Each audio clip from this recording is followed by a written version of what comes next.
All right, so let's do some content and then let's have some conversation. So I start all of these with this particular slide because I feel as if it's something that we forget when we do evaluative work, that we as humans take up space, and as a consequence, there's things that we don't see. And so I offer this as a way for us to remember that we are humans doing this work in service of other humans, and that we must remind ourselves of that as we move forward. And I think someone still needs to be muted. I don't know if that's you, Sylvia, but great. Thank you. So I want to talk a little bit about, and I think you guys will all get the deck. I want to make sure we have enough time for conversation, so I'm not going to read everything on all the slides, but I'm going to hit some of the high points. And if people have questions, please feel free to use the chat, and I'll stop and go back and do whatever's necessary. So this is just our reality. Oh, I do want to say this is primarily a Western context, so we're talking about the United States of America. And so I'm sure you all are familiar with this, and I know there's been a lot of work in Colorado around the ways in which racism, and actually I would say sexism, really have permeated and are part of the foundation of this country. And so evaluation, although it has very much tried to rise above and wear a cloak that says it is not part of that, that is in fact not true. And so I'll do a slide a little bit later, which actually talks about sort of the foundations of evaluation in the US. And, you know, it's based on humans, and those humans at a particular point in time saw a world in a particular way. And so as we think about the state of the world today, both in the US and literally globally, we believe at the initiative that really the stakes are really too high for us not to investigate the ways in which evaluative practice may in fact be doing harm, and at minimum not be providing us with the most robust, rigorous, and valid information we need to advance our aims.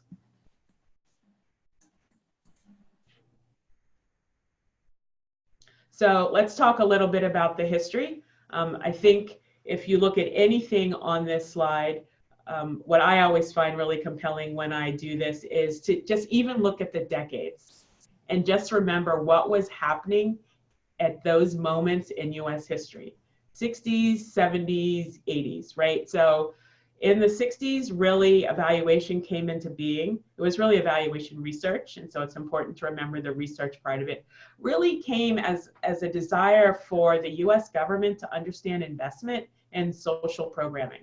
Right? So it came out of the Great Society. So it came out of our interest in public schooling, thinking about education at that scale, and really around healthcare and health clinics, and really places where there are sort of controlled environments, as much as you can have control over any environment. So those are really where we get some of the ideas around rigor, around validity, around objectivity, around scale, around neutrality, and really about accountability. And I know if you all think about your current experiences with evaluation, whether you're in the public sector, private sector, whether you're a funder, a nonprofit, a consultant, those words that I just shared are words that you hear all the time, and they run really rampant and also implicitly through the ways in which we understand this work. So let's talk a little bit about philanthropy, because this work, the Equitable Evaluation Initiative work, really is centered in philanthropy. And the reason why we chose the philanthropic sector were a couple of reasons. One, there was a clear point of entry. There's a way to talk to the sector. So that's important. At the time at which this work was being kind of envisioned, there was a conversation that was happening in philanthropy, moving from diversity, inclusion to equity. And so there was a readiness, and it's where the bulk of my work sits. And so I actually understand that sector. And so that's why we start there. It doesn't mean that we think it should end there, but it really was a strategic start. So it's exciting to see some public sector potential partners in the chat list. So when evaluation came to philanthropy, it came from the public sector. Really important for us all to remember. So it came with those ideas of scale, of accountability, of metrics, of randomized control trials, all of those things that came from those large-scale public sector investments came over into philanthropy. Secondly, philanthropy was interested in evaluative practice, not truly because they were interested in how they were being of service, but really it was in response to congressional curiosity about the charitable tax law and why high wealth individuals were being able to not pay taxes. So not only did the practice of evaluation not grow up in philanthropy, the interest in it really came from a place of the best offense is a good defense. So we will tell you the good that we're doing so that you won't ask any more questions. And those individuals tended to be, if you think about who were some of the first kind of large-scale foundations that really were interested in evaluation, they were primarily in the educational field and they were in health research. So their mindsets really lent themselves to the ways in which evaluation research had been practiced in the public sector. And then as evaluation began to be diffused, some of those things just continued. Evaluators needed a new market in the 80s and the 90s. And so most evaluators of that particular genre, of that era, really came over from research and evaluation firms. Again, the point here being that our evaluative practice in the nonprofit sector, which includes philanthropy and nonprofits, didn't come from this place of being of service. It didn't come from an interest in the complex human endeavors in which most of you are engaged in. And so as you think about where you are now, the type of work in which you're engaged in, if it feels like it doesn't quite fit, it's because we believe we have outlived, in many ways, the paradigm which we were gifted with in the 60s and the 70s. The good thing is that we've constantly been in question around what really is the purpose of evaluation use. And so that's okay, that's an ongoing dialogue. So we've been rigorous in our interrogation of why do we engage in this work. And there's also a history starting in the 90s when there was enough kind of money and interest in philanthropy to actually evolve practice. So it isn't unusual for us to be in this place where we're questioning. What might be unusual is that we're actually questioning the whole thing. I don't see any questions yet, so I'm just going to move on to the next slide. But again, if you guys have questions, please tell me. So what we're really talking about here is a fundamental paradigm shift. So we're talking about how do we reimagine the intention and purpose of evaluative practice, and then what might be the structures and methodological implications of that shift. So we're not talking or leading with a method shift, we're talking with an intention and a purpose shift. That's really critical. And so in the work of the Equitable Evaluation Initiative, and one of the reasons why we're so excited that the foundation is resourcing this and that Colorado is showing up again in force, is that we're looking for those individuals, institutions, movements, any ways that humans are organized, who really get that it's time for something new and are willing to make those first steps that others may follow to reimagine what practice looks like. It's always important to be clear. And so when we talk about equity, we actually use these two definitions. We talk about the means, so the actual act of evaluation, the practice, the methodological bent, as it were, and then also the ends. So in what ways might evaluation actually be in service of something, as opposed to holding as its primary purpose to determine the merit and worth of something, as if determining the merit and worth of anything would not be informed by a value set that often is not made explicit. So the first definition actually comes from Management Assistance Group, now called Change Elemental. And then the second, the ends one, is from the World Health Organization. I have a public health degree from University of California at Berkeley. And so this was something I was introduced to decades ago. And it's always something that just always really rings true to me. And what I also like about it is that it's an actual outcome. It's actually measurable. It is an end state. You would know equity if, in fact, you saw it. We could measure it. All right, so here's the invitation. The invitation is to reimagine the purpose and practice of evaluation to reflect the values that philanthropy, the nonprofits, and their intentions, and embrace 21st century definitions of validity and complexity. So that's the ask. And if I understand the intention of the Collaboratory, Colorado Health Foundation is inviting you all to step into this with them. Because we are all part of an ecosystem. We all have different roles in that ecosystem. And if we're going to get someplace new, we have to acknowledge our obligation, I would actually say, to redefine how we engage in this work. So I just gave you all a lot of content. And I want to see if anybody has any questions. Are there any ahas, reflections? I can see your names. And if you're in a room with me, you know I will call on you. So I actually will call on you because I can see your names.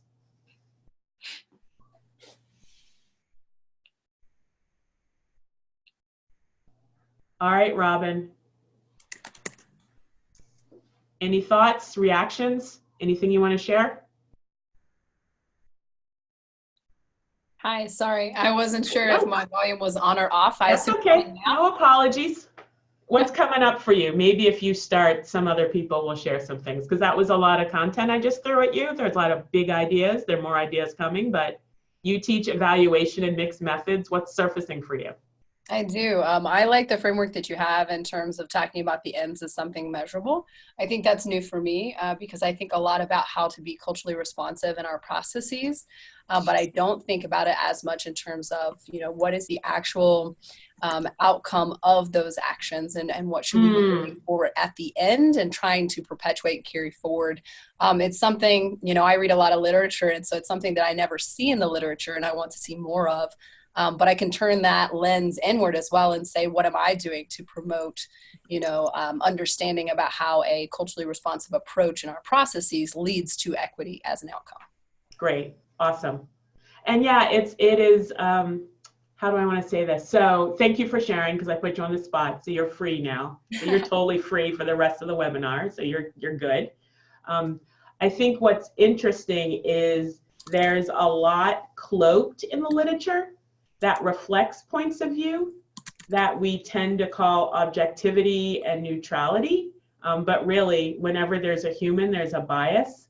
And that's just important for us always to remember, right? So Lourdes, you have a question, and I responded that I don't understand your question. Do you want to share it with the group?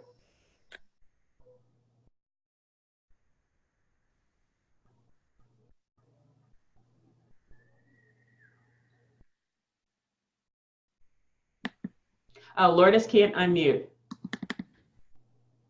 So Lourdes's question is, how can we measure the definitions on the previous slide? What are people doing in practice? Those are really good questions, and we are 9 months into a new initiative. So we are in the very beginning stages of trying to not just, let me back up. I love what your question reveals around what it is we have to unlearn, right? So the question was, what measures can be applied to this? Where perhaps a different question might be, what would we hope would be accomplished, and how would we know it if we saw it? So that's particularly for the means, right? Because we tend not to look for indications of practice. We focus on outcomes. There actually is a pretty broad, primarily global literature on what equity looks like when you find it and see it. We just don't actually use it in the US. So one of the reasons why I love that definition of equitable is you can measure whether or not there is a demonstrable difference in quality of life by race, by class, by gender. Like that's actually, quote, science. You could actually do that. That actually isn't hard to measure. Now, the question really is, how does evaluative practice perhaps contribute to that in new ways?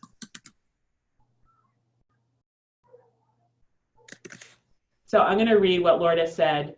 Sounds as if we need to do a great deal of education to make this happen. We live in a world that likes the hard data, actually mandated. Yes, which is why it is a paradigm shift, right? So we won't get to someplace new. And I know those of you that are consultants or are try to move something through a change initiative in your organization know it's really hard to affect change if you are spending all of your time convincing somebody that change is necessary. Every time you show up as a consultant, your client's like, remind me why you're here. And you're like, but you asked me to be here. And so what we seek are those of you who already get that aha moment and actually have the space, the ability to think outside of the box for us to push on what practice looks like.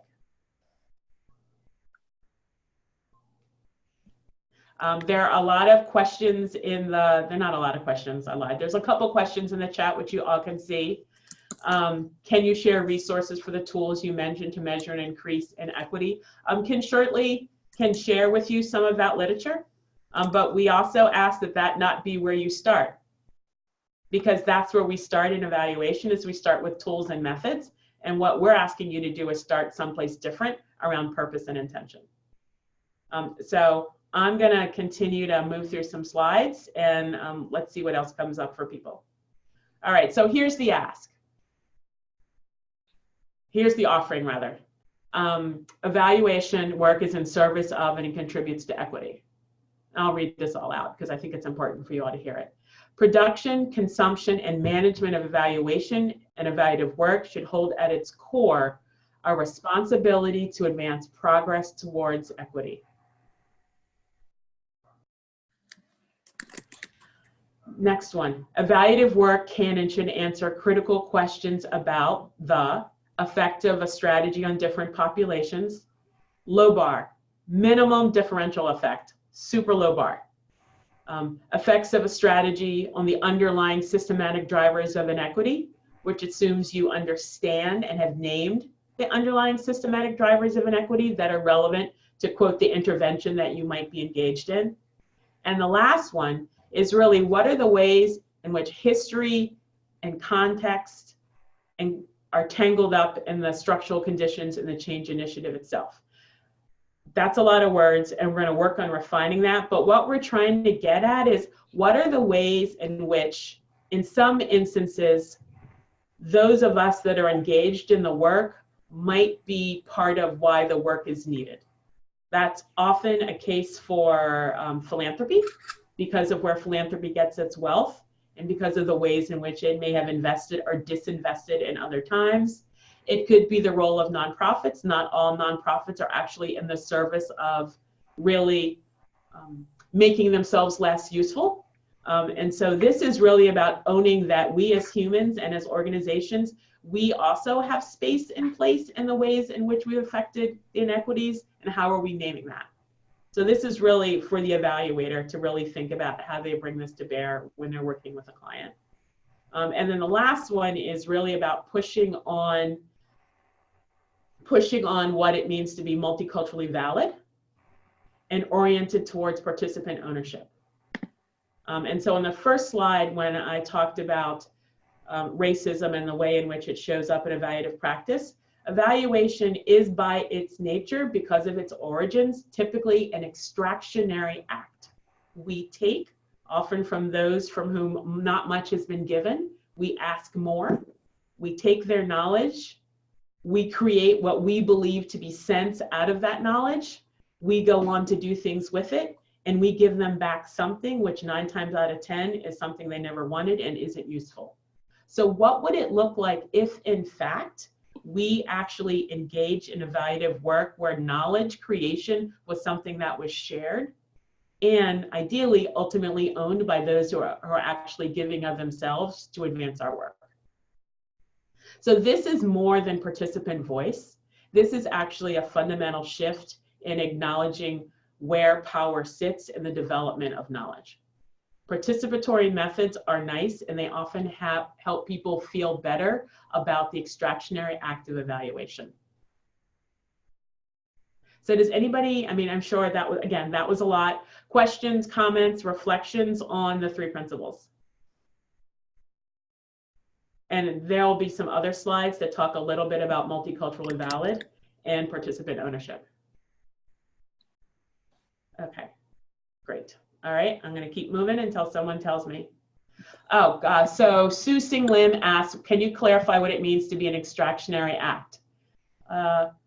Almost everything we do in evaluative practice focuses on data collection. So we continue to ask. We ask by intake, we ask by surveys, we ask in focus groups, we ask in interviews. We continue to ask and take from those who we are theoretically in the business of serving. So that's what I mean, Su Sing Lee, by being an extractionary act. It's hard, it's very rarely is it reciprocal. What do they get from our extraction of their knowledge? And so what does it look like if we make it a more reciprocal act, where they actually get something that they decide?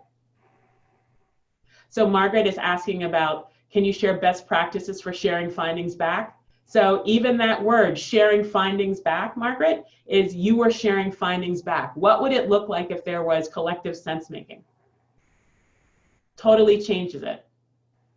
Collective sense making. And there are ways in other schools of data collection in anthropology and sociology. Even if you look at some of the indigenous evaluation frameworks, there are other ways in which other cultures, right? Indigenous is not an American culture, right? It is their culture, right? Or rather, they're American, it's not our culture. They actually engage in our evaluative work very differently than we do. And so part of it is actually having ourselves understand the broader wealth of ways in which other cultures and contexts, even within our borders, engage in evaluative practices and figure out what that looks like. Bruno says, do you have experience where full community ownership or data information knowledge developed is clearly under the power and control of the community? No. But if you wish to do that, Bruno, I'm sure others would love to learn from you. Again, it's a paradigm shift. We're pushing on the norm. So if you are seeking this webinar to tell you how to do it, that isn't where we are in the shift. Where we are is, do you want to be part of this new imagining? And what are you able to do to help us shift practice so that when another Bruno asks this question in 2 years from now, we actually have some responses. So this is another way of kind of thinking about how the principles might apply. The citation is up here. This is from based on feminist theory. What's interesting about this is that it speaks about inequity, which is not the same as equity. So for those of you that have public health degrees or familiar with the shift in public health, you know, it went from inequity to understanding structural determinants of health, understanding that place matters, and then moving to equity. So inequity is not the same as equity. So the equitable evaluation principles are really about getting us towards equity, justice, and liberation, not just minimizing inequity, because we think that actually isn't enough. So as you think about these principles, they're applied to the questions. They're applied to all the 5 kind of big buckets that we use when we divide up our evaluative work.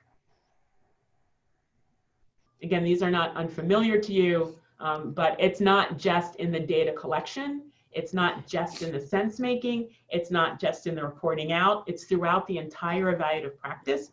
How are you bringing the evaluation principles to bear? So here is an example of how evaluative practice has already shifted and what it might look like if we continue to shift it more. So if we think about traditional evaluation and then we think about culturally responsive, right? Picked culturally responsive because it begins to get at some of those things around participant and context. So some of the key things here: who's the evaluator? Here, grantees and community members are seen as experts, if you're looking on the first row. If you look at design and planning, there is an attempt to create an inclusive planning process reflecting multiple worldviews. So rather than the evaluator or the funder, whoever the funder is, can be a nonprofit, dictating a worldview, the design and planning tries to acknowledge the complexity of multiple worldviews. If you look at the analysis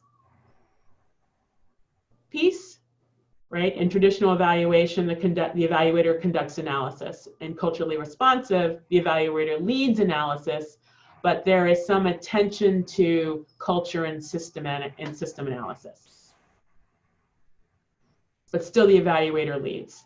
In reporting, things are disseminated. Right, so at least in culturally responsive, something gets out to the community. And oftentimes it is less than an asset frame, because the findings are often used to build the capacity of the community, as opposed to acknowledging what community strengths might already exist, and how the community might use those findings to advance their own collective agenda.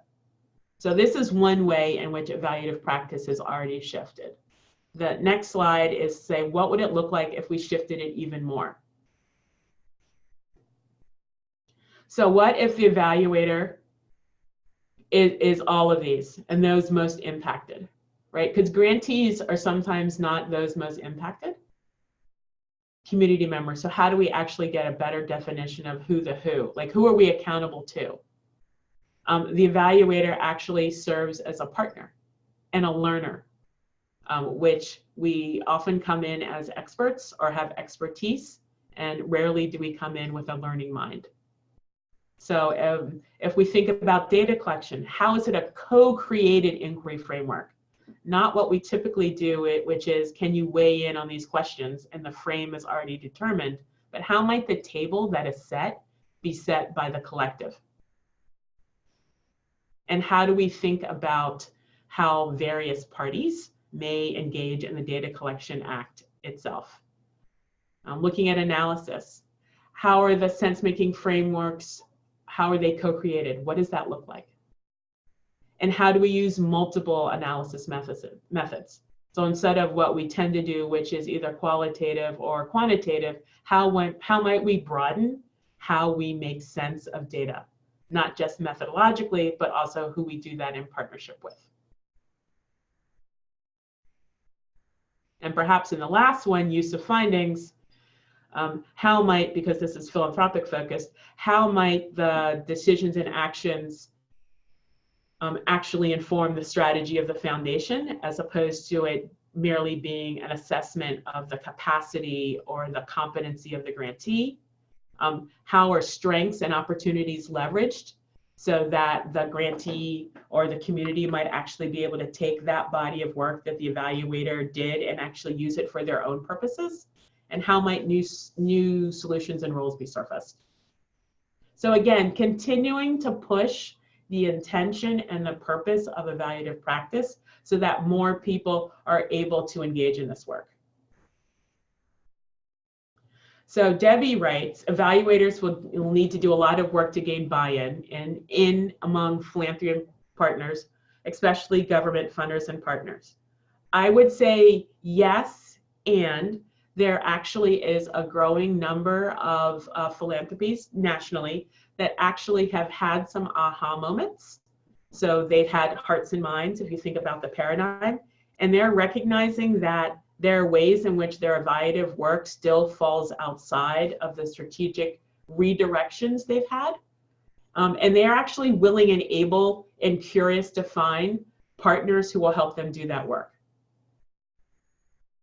So I am hopeful, otherwise I would not be having this conversation.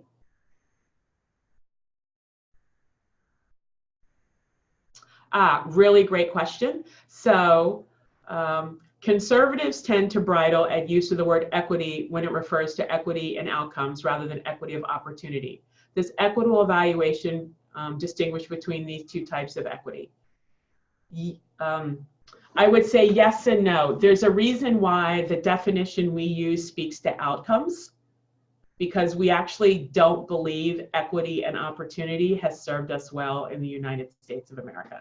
Now, I know you guys are all familiar with that chart where there's the three people, and sometimes the three people look really different, and there's a fence, and there's the baseball field. You guys all know what I'm talking about? I'm assuming that you do. And oftentimes there are different stools, or, you know, there's different ways in which they're like, this is equality and where this is equity.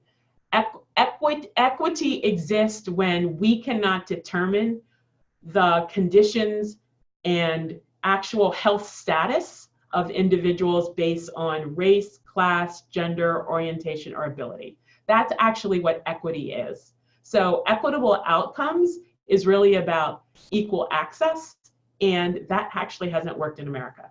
So what I would encourage you to think about, and I'm going to do a little bit about this in the next couple slides, is if that equity thing trips you up and you have to know your audience, you don't want to use words that don't even allow you to have a conversation, getting at 21st validity may help you be able to broaden their concepts of validity and rigor. That's what I can offer you up. So Colleen asked, can you speak to the barriers in using equitable practices in evaluation throughout the lifespan of a project when equity has not been part of the program, planning, design, or the intervention? That's a great question, and I've been having a lot of conversations around the country around that. So here's where evaluation has to decide whether it has a moral obligation to lift up some of the things that were in the second principle, regardless of the intentions of the intervention. Almost every single intervention work that we all are engaged in is because something is not quite right. And that quite not right happened most likely due to some structural and systematic and historical decisions that were made by people often not on this planet. And so the question here is, as you as a consultant, what's your comfort and what is the relationship you have with your client to be able to surface some of those unsaid or potentially horrifyingly unknown truths about the intervention and what it is you're trying to seek to address. I love this. I haven't read this book yet, but I do know about this. So Sarah Hernandez shares with us, and we'll make sure that you guys get this. There's some narrative changes happening around scientific research methods being grounded in power and research. If folks are interested, there are books such as Decolonizing Methodologies by Linda Tohui Smith on this topic. So again, there are other places where the fundamental premise of evaluation and research is being challenged because it was, and this is not a lie, conceptualized most often by super smart, traditionally educated, white, cisgender males of a certain era. That's just true. And so as I even look at who's in this room and I think about the work that we're doing, we have to check to see if their understandings, not even their biases, but if their understandings of the world, which have driven our methodologies, still make sense in 2020. Now, if you think they do, then you should still use them. But it's your responsibility to actually question them the same way you question grantees or other ones. And Lourdes is commenting, and many of us, and many of them trained us. Yes, we're an artifact. We are expressions of someone else's perceptions of the world. And so what we're inviting you to do is check to see if it still reconciles with who you are and the work that you want to do now. All right, I'm just going to go to the next slide. Again, this is an invitation, right? We're not coming with answers. We're coming with questions and inviting you. So Debbie asks, is this applying a critical theory paradigm to evaluation, or does it go beyond that? I think it goes beyond that. It's an axiological shift.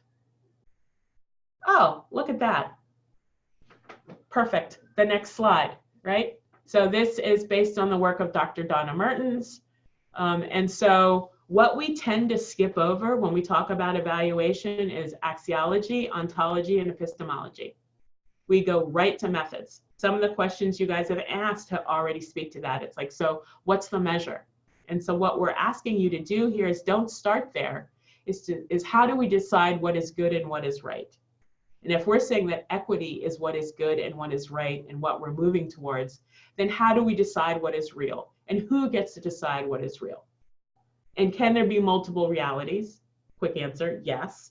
And depending on the work that we're engaged in, whose realities might be most important for us to understand, lift up, surface, share, so that we can better understand the work that we're engaged in?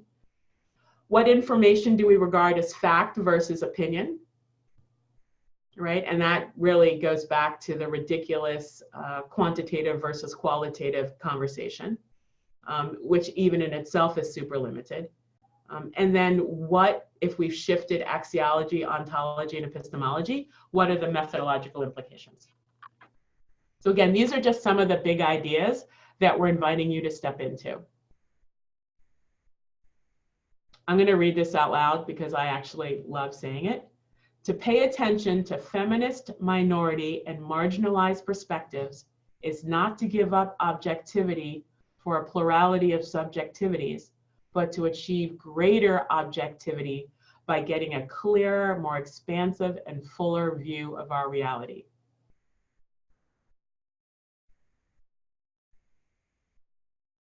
So to pay attention, the part that I love the best is to not give up objectivity for a plurality of subjectivities, but to help achieve greater objectivity, to achieve greater objectivity by getting a clearer, more expansive, and fuller view of our reality.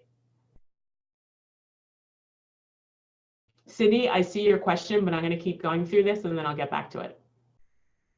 So what also would happen if we pushed on what we mean by rigor?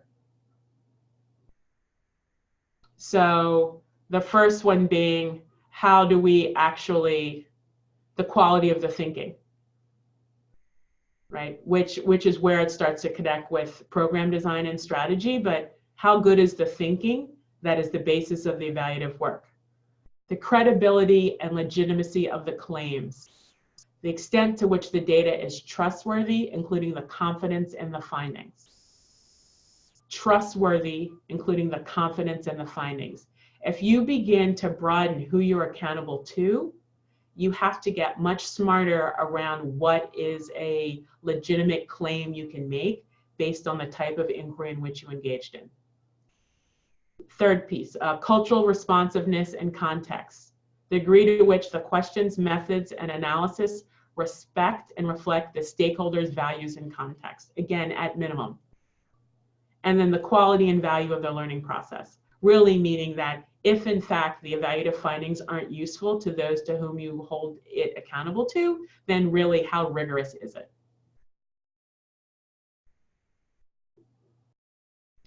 This is where I wanted to talk about validity.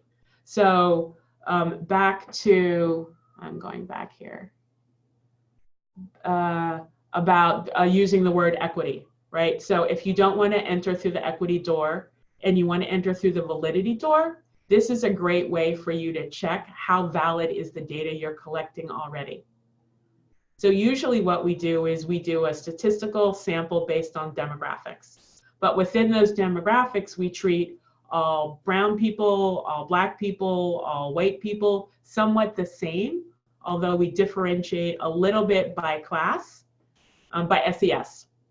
What we don't actually differentiate by is, do you even know how long that particular survey respondent may have been in that particular geographical area? So what's the historical lens by which they are bringing to bear their response on your questions? Where are they located within the power structure? Do they have power?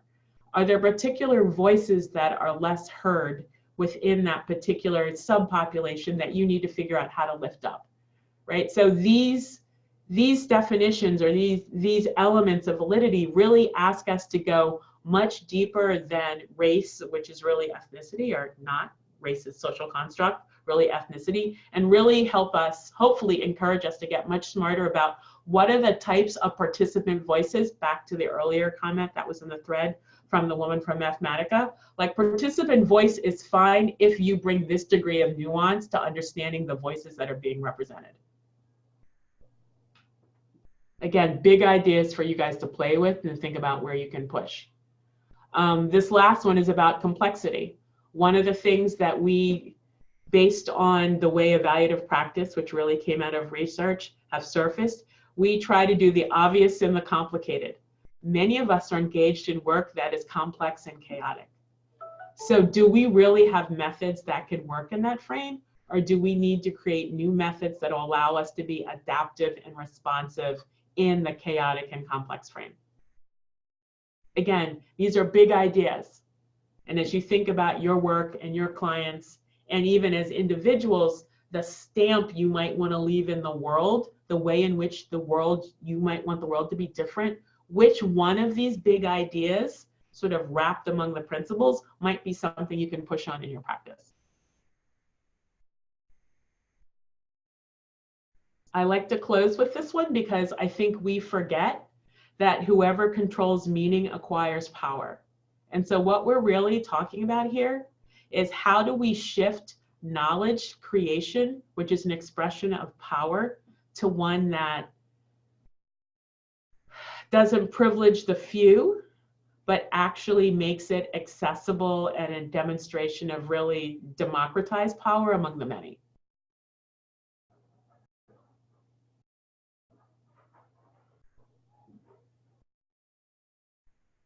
We won't land at that, but you should know that, but we'll do that later. So I want to open it up to questions.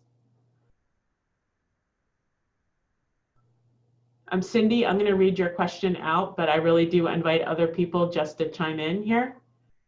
So Cindy says, can you speak to bringing the shift in understanding and practice to government funders? As I understand it, you have begun your work with philanthropy, and the evaluation mandate of government funders are frequently so counter to this approach. I don't have an answer to that question, to be honest with you. We think it's important. We actually think there are pockets within the US government structure that are kind of under the radar that are open to this. What we seek are people who you may know, or even yourself within that realm, that can help us figure out who are the champions, right? We're really talking about an organizing effort. So just like anything else, who are the people whose values align with yours, that may be clients or not clients, maybe just colleagues, that can help you strategize within your government funders, right? This is a paradigm shift. We did not get here overnight, and we're not going to get someplace new overnight. So how do we shift, and where do we start, and where can we gain traction? So do people want to come off voice, unmute and have a conversation? I'm looking at the time. Sylvia, how do you want people to use the rest of this time? Yeah, so yeah, if everyone has been given permission to talk, except there's a few that I wasn't able to do so because there's I think an issue with maybe an older version of your Zoom, or I think someone had an issue unmuting because they were joining using their iPhone or another kind of line. But most people should have permission to talk, so just go ahead and unmute yourselves and just engage in conversation and ask questions.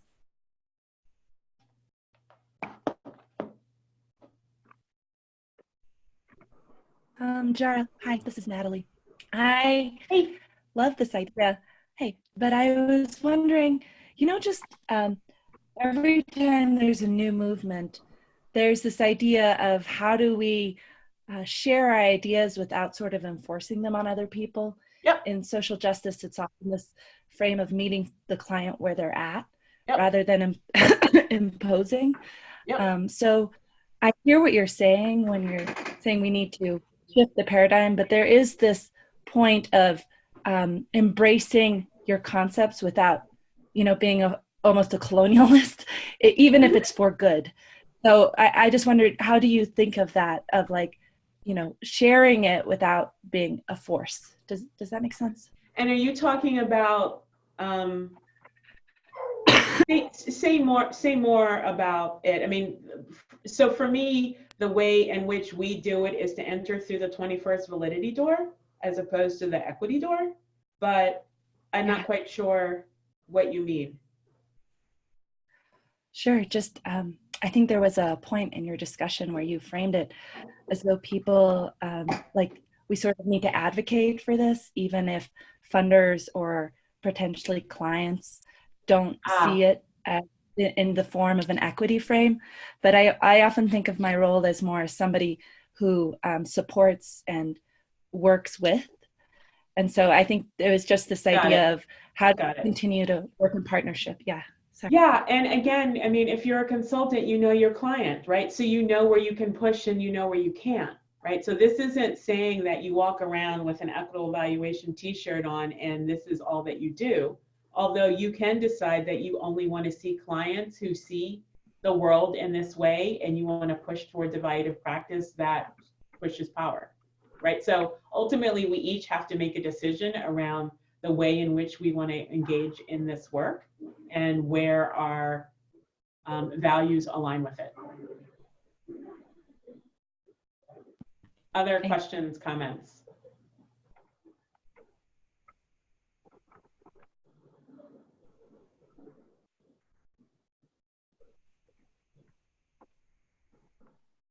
Hi, this is Debbie. I was just wondering, did the framework in the slides that you showed with us here come from, say, research on evaluation with conversations with multiple audiences? I'm just wondering how you arrived at this. Yep.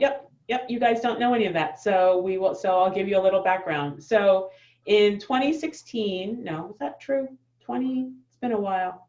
2015, 2014.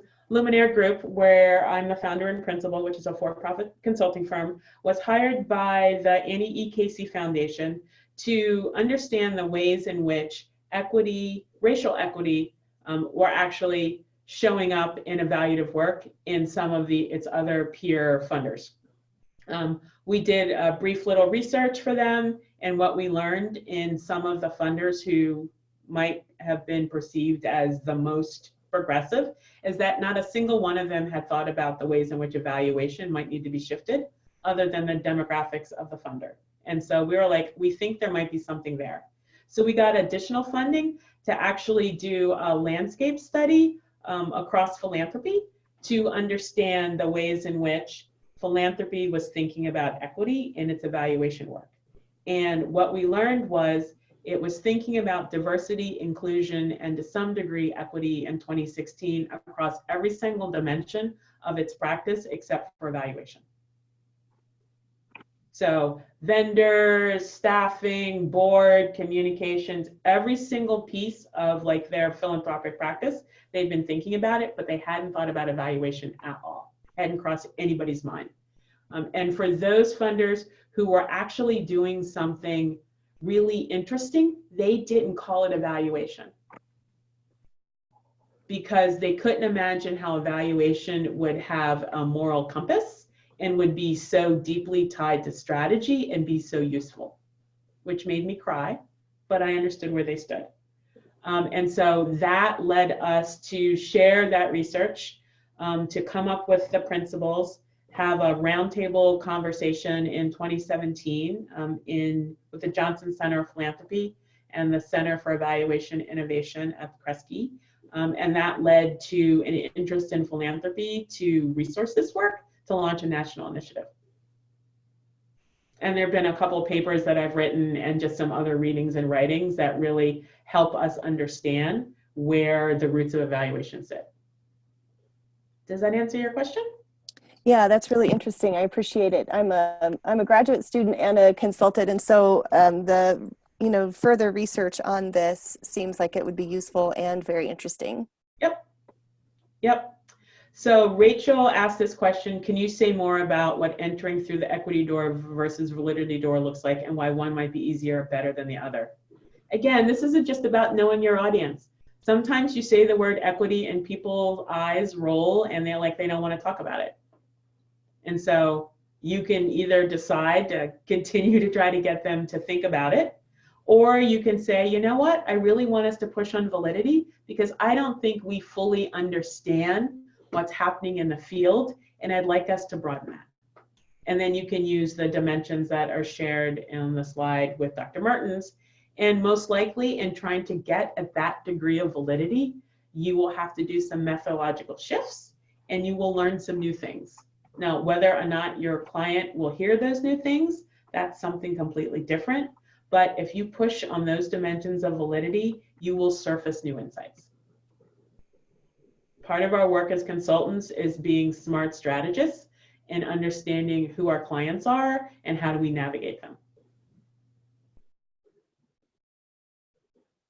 And Robin offers a nice article here, Youth Participation in Evaluation, the Promenio program in Brazil. And of course, if any of you are Paulo Freire fans, I mean, this really about narrative change, right, which is also implicit in this, it's definitely part of his work. I haven't had enough time to begin to weave in some of his learnings and thinkings around it, but it definitely is strongly rooted in that.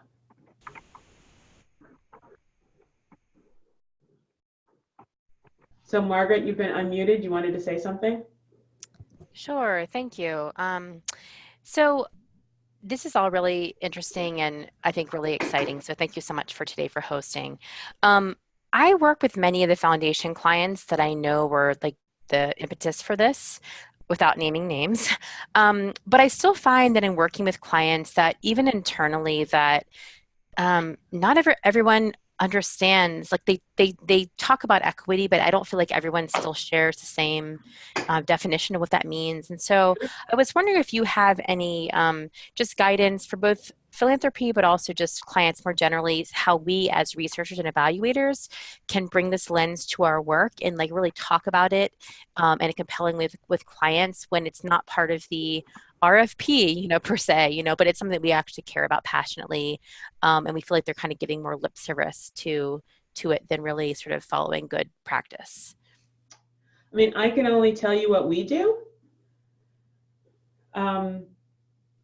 What we do, but we're a small consulting firm and I have no debt and I have a house, right? So like what's at risk for me is very little.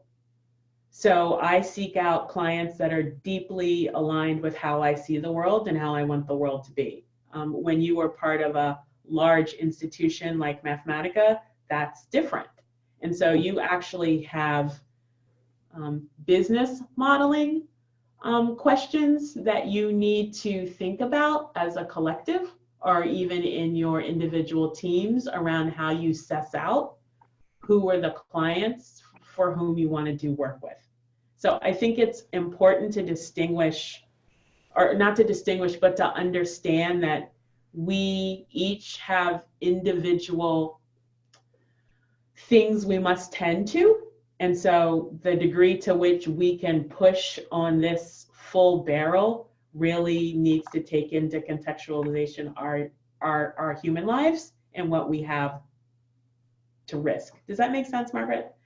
Right? So like what I'm able to do and what you guys are able to do are completely different because I don't have 2,500 consultants, right? I can do different things than you can. And so really the question is, and I've been having this conversation with some of your colleagues, is like, where do you have enough depth, breadth, and maybe not risk aversion, but risk-like, where you can actually push on practice within your current client set? And that's, you guys have to think about that. That's called strategy, right? Yeah, no, I appreciate that. And I'm in touch with the same people you are internally. So I think we'll probably keep talking to you further about that. Yeah, but you have to think about where can we do this where it's possible, right? And in some people, the adjacent possible, yeah. Yeah, and some people it's just not possible. We all have people in our family who are like, oh, we're not gonna talk about that because that's just a brick wall, right? It's no different, right? These are human relationships. And so as consultants and as organizers within our institutions, we have to think about it that way. Well, I appreciate your honesty, so thank you for that. I can't help myself. So Kristen asked a question, would you agree with the statement that equitable evaluation is just high quality evaluation? Yes, I would. And that wouldn't have gotten any interest. Again, I'm highly strategic. And so I knew that there was a way. I offered this up to you all because you all need to become better strategists, right? I knew that if we described it in a certain way, it would catch the attention of certain people and institutions. There's also a reason why it doesn't say racial equity evaluation. Although we know in the US that all things being equal, the darker you are, the worse your experiences are.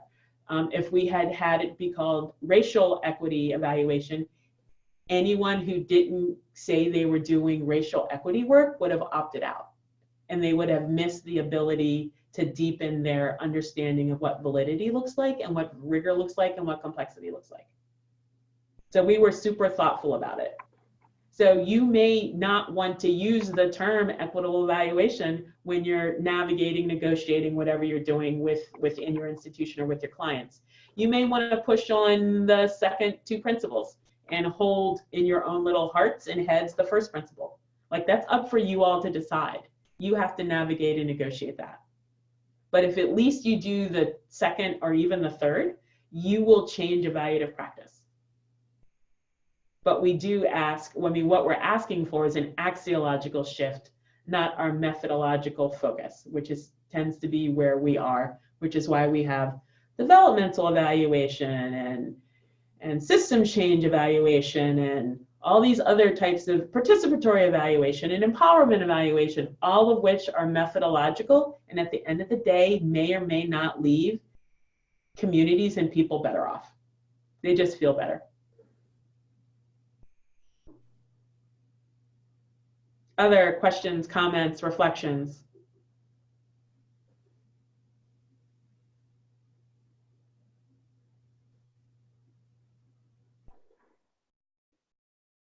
Sylvia, you're in charge, so you get to decide.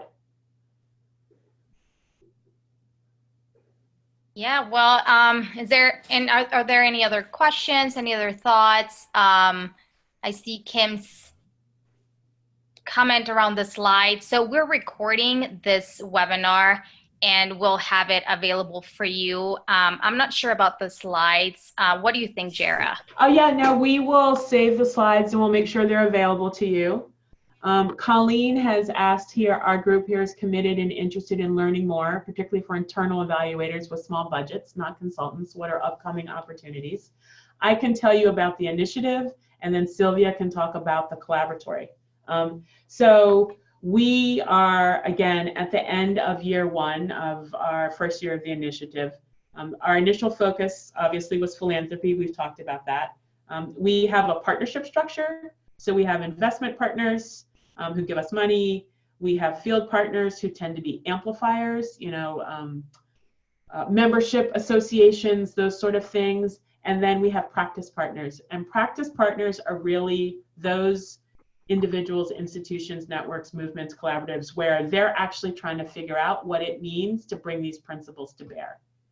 And so we will have more explicit guidelines around what it means to be a practice partner in 2020. So if you're interested in being a practice partner and being tied into the national kind of work, I invite you to go to the website and check that out.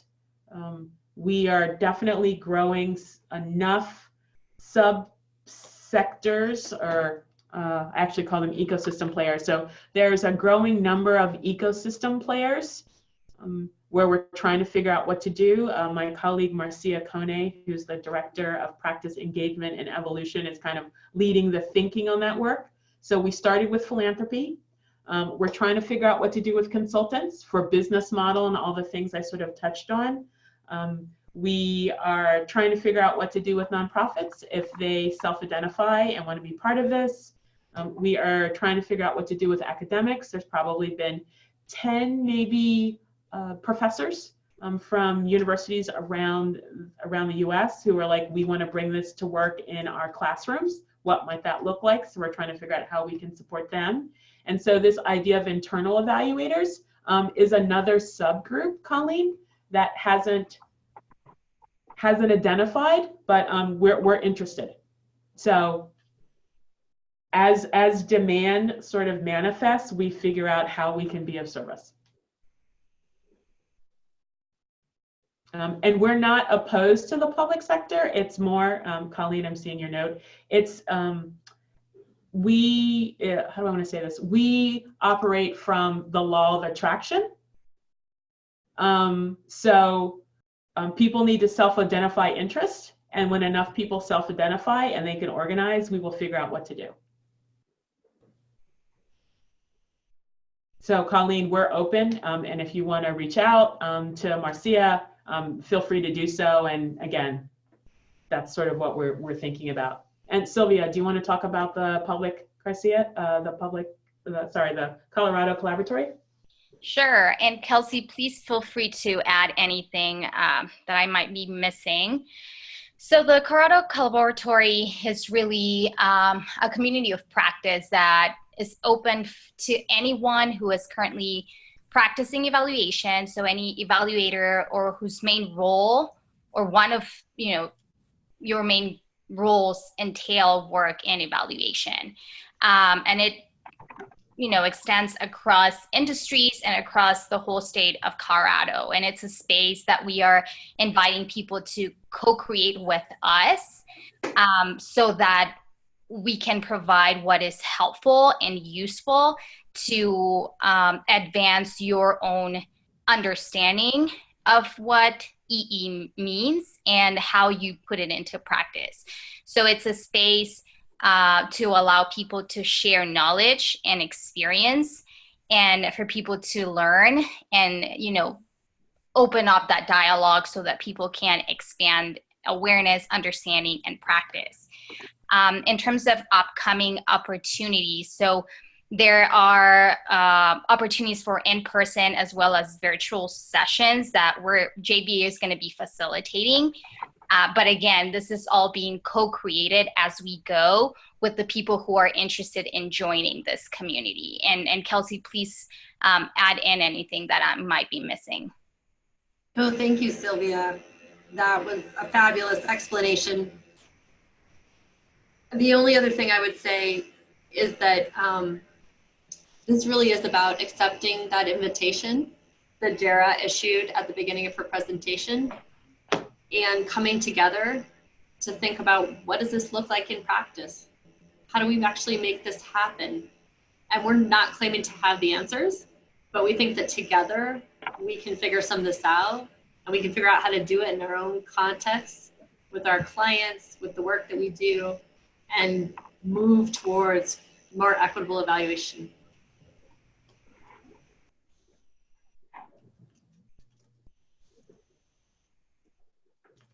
Wonderful. Great. Thank you, Kelsey.